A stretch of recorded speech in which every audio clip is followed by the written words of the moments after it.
quick tech tip.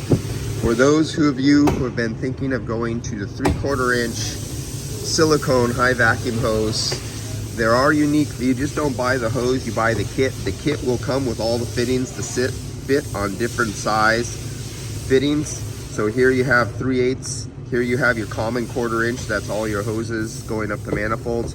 Here's the large 1/2 inch one here, and that's how this will hook up. So let's see if we could do this one-handed. Go like that, like that. Now one-handed, this is gonna take me a little longer.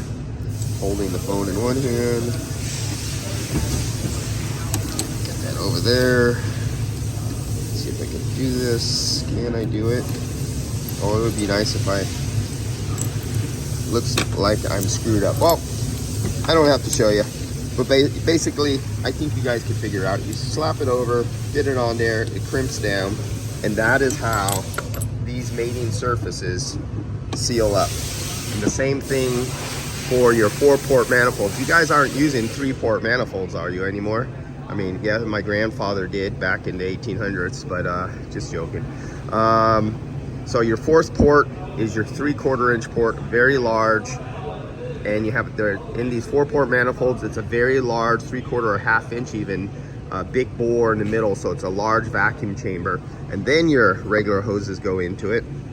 And this has the same exact adapter. This adapter that's right here is this adapter that you see right here, and this is what it looks like. Now this is the low profile connector, and don't make this mistake, because if you try to fit this big, thick, bulky thing on there, there'll be no room between here and here. This comes in the kit. So when you buy the kit with the hose at True Tech Tools, you get all the adapters. The one that's a low profile, it's thin stainless steel that gives you the clearance between here and here, and then you have the thicker one that you'll be using down here. All right, that's it.